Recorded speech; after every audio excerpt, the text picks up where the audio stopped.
Friday, the 7th of November, and you are listening to Taking Care of Business.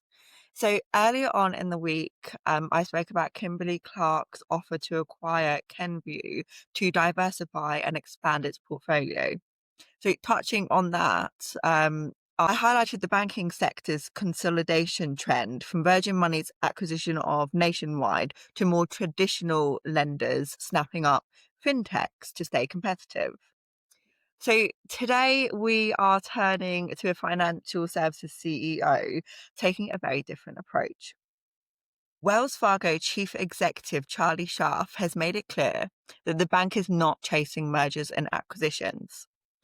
Speaking at the Bank of America Financial Services Conference, Scharf emphasized that Wells Fargo's priority is internal performance and not deal making. He says, and I quote, "We're not under pressure to do anything," signaling a deliberate pivot towards operational discipline and organic growth. So this stance comes after a transformative year.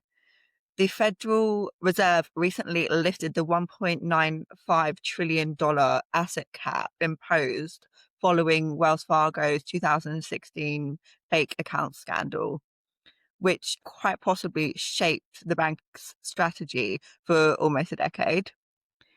So while the removal gives Wells Fargo freedom to expand, Scharf is resisting that temptation to chase scale. While the removal gives Wells Fargo the freedom to expand, Scharf is resisting the temptation to chase scale. Instead, he's doubling down on efficiency, compliance, and customer experience, investing heavily in digital infrastructure and risk management to rebuild trust and strengthen the core. So the rationale for avoiding this consolidation trend is quite possibly as well due to wanting to avoid complexity, cultural clashes, and regulatory hurdles that acquisitions can bring.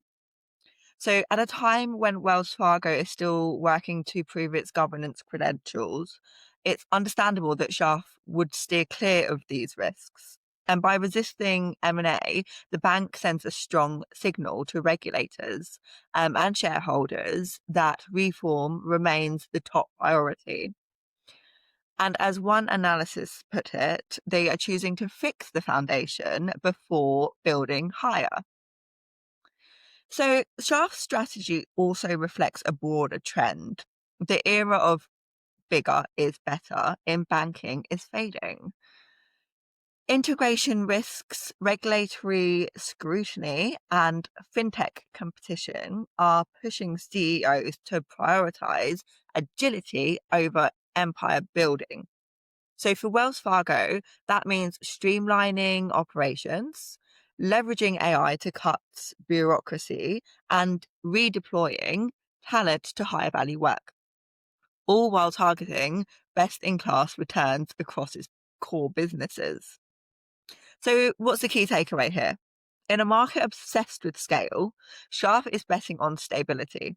His message to investors and employees alike: growth starts at home. So by focusing on internal performance, Wells Fargo aims to emerge not just bigger, but stronger. And that's a leadership lesson worth noting. So thanks for tuning in to another episode of Taking Care of Business, and we'll see you back again here next time.